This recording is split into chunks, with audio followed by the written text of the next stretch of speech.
Hello everyone, it is Luna, and today we're going to be doing another Lolita fashion blog reading.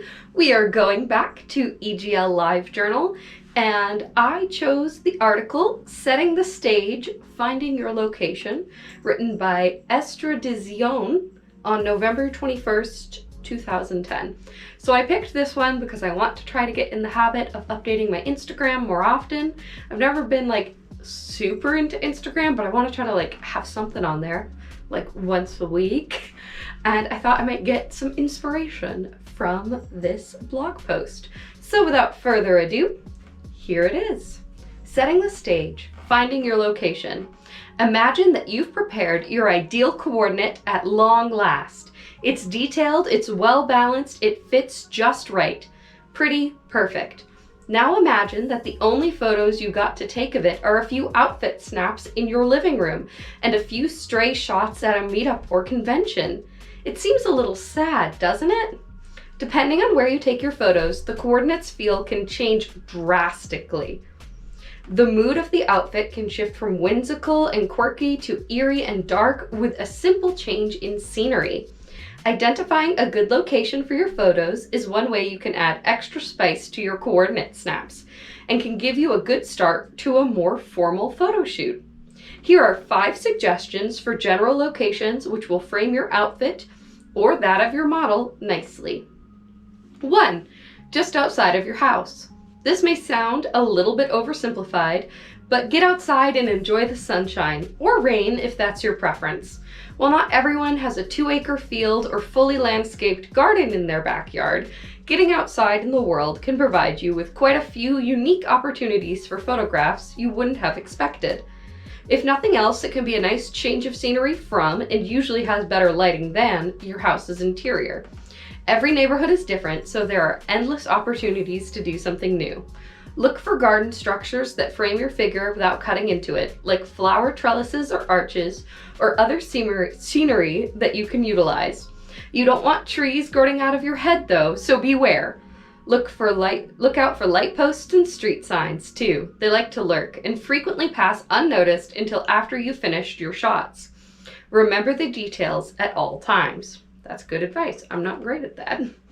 Beaches are another nice option and provide a lot of opportunities for fun or downright quirky poses. Who doesn't like to take a rest after walking around outside?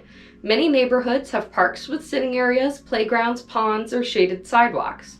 All of these are popular choices for photographs, not just among Lolitas, but also with formal dance groups and wedding parties. They're flexible locations and good for a variety of photos, ranging from informal snapshots of Lolitas at play to carefully composed portraits. Another warning, keep in mind that a huge number of Lolitas are at least a little bit on the silly side, so don't be afraid to let them have free rein. It can be a lot of fun. If they feel like climbing trees or running through a field, enjoy it. Be sure to keep your finger on the shutter release for that perfect moment though. If you live in an urban area, Lolita in the streets makes a striking contrast. Find alleys or sidewalks with characters, or pose in front of your stoop. Just get out there and keep your eyes open. Take a stroll through your neighborhood sometime and see if there's something that appeals. Be on the lookout for interesting architectural structures too. There are a lot of straight lines and man-made structures, which you can use to compose your shots. A lot of the time, the soft look of Lolita will really come out in contrast to these harsher surroundings. 2. Publicly accessible spaces. This term is perhaps a bit vague. Anywhere outside of your house is technically a public space, but I refer specifically to areas where you may encounter other people in large groups in this case. It doesn't sound like a necessarily wonderful idea at first, but getting out in public with a camera and a frilly model can result in some truly intriguing photos.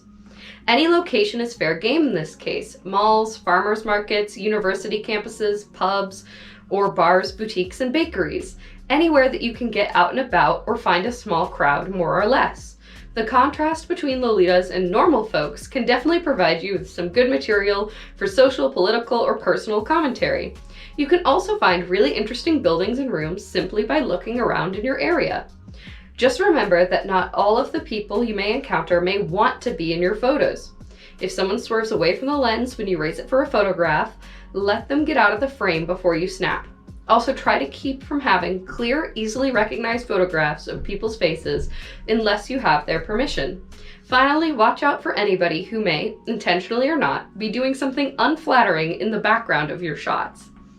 If you want to get really fancy, you can carry model release forms and a business card for curious onlookers. Faith Tiang has several shots of Lolitas mixing with the mundane, emphasizing the idea of Lolita as a culture rather than just a fashion. I'm not sure who that is. I'll have to check that out later. 3. Gardens and historical sites. These two are fairly obvious, and most people think of them almost immediately when planning a photo shoot. Both are good options for the simple fact that they are often safe, well-maintained, and fit the aesthetic of Lolita by their very natures. Gardens provide a wide variety of opportunities depending on the layout and type of garden you are visiting. Try to find appealing vistas, follies, and resting points.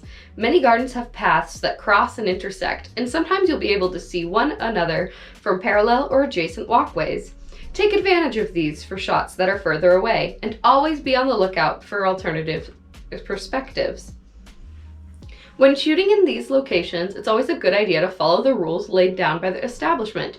Often historically preserved sites do not allow flash photography, as it can be damaging to some artifacts on display. Some sites don't allow photography at all. Be respectful of their restrictions. If they don't allow photographs in certain areas, move on to somewhere else. If there are signs saying "don't touch," then keep your hands to yourself. To find locations near you, a quick Google search should prove quite helpful. For inspiration, check out Nightmare Photography. Nandi often utilizes historically preserved and restored locations for her shoots. Sorry, I keep having trouble talking. I got 2 wisdom teeth removed, and I'm not used to them not being in my mouth still. 4. Head into the woods or desert or beach or fields. This is another seemingly obvious choice, and a lot of Lolitas actually do utilize this option frequently. Seeing a Lolita against the wilderness creates a poignant contrast. Since many Lolitas draw inspiration from fairy tale characters for their outfits, it also gives you a chance to tell a story of your own if you so choose. Most people also don't live far from a wilderness of their own either. Do some research and see if you can't find small stands of trees that you can transform into a remote woodland with a bit of clever angling, or parks that have been allowed to overgrow their borders. Empty lots can become an open field or the bank of a creek, the beginning of a grand river. If you really want to get adventurous, take a road trip to a larger area with true wilderness, or at least less obviously maintained domesticity. 5. Abandoned places. There are abandoned buildings and structures all over the world. In some places, whole towns have been left behind. In others, bridges have crumbled to nothing more than empty supports. Combined with Lolita, these locations can provide you with ethereal, eerie scenery. The idea of putting one in the other has become particularly appealing over the years as Sweet Lolita has come to be ever more extreme, and many Lolitas have experimented with the idea. Shooting in an abandoned place is a bit of a tricky sort of task at times, but is frequently very rewarding. However, the aspect of shooting photos in an abandoned location that I cannot emphasize enough is safety. Never go by yourself, and always scout out the location before your actual shoot to make sure that the situation you'll be headed into is safe. Not only will this allow you to know where in the structure you want to shoot, but also whether other people are likely to be there. There are many dangers in shooting photos in abandoned places.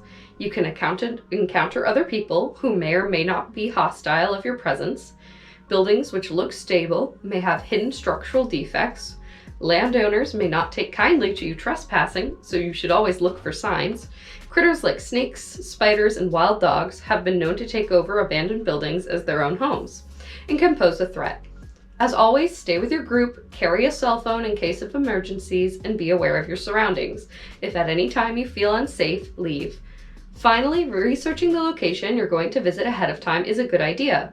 Most abandoned places are listed in the public records of their city, county, and state, with information about any hazards you may encounter there, such as biological waste in the case of abandoned farms or hospitals, or partially open shafts in old mining settlements. I am hardly an expert on the subject of urban exploration and abandoned places, so for further details, tips, and information, check out the Urban Exploration Resource, an online community that focuses on just that. For ideas on how to utilize your abandoned locale, check out Toxic Tenchi on DeviantArt. She has a gallery full of urban exploration photos with and without Lolitas. Likewise, this particular shoot by Zarsu and Black Angel Riku on EGL has several great images. Now that you have some ideas for your options, get that dream outfit set, grab a friend, and start planning the shoot. So this one's a bit longer than the ones I normally do, but that did give me a lot of ideas. I know urban exploration was like a really popular thing a few years ago. I don't know if that's like still going on. I'm sure people still like to do it. It just doesn't really match my aesthetic in any way, and I'm also wary of the risks there. However, while I was reading that, I did get a bunch of ideas like, oh, if I'm respectful and don't bother other patrons, I could probably take some pictures in the library. I live in a really nice little community that's very cute, and I feel like I should go out and try taking more pictures around where I live. All of that was really good advice. I don't really disagree with any of it. I just very much want to emphasize being safe if you want to go do urban exploration, which they did. So thank you guys for listening to me read that article. I really enjoyed it. I'm gonna go plan some photo shoots now. I hope you guys have a great day. Please remember to drink some water, eat good food, and get some rest. Luna, out.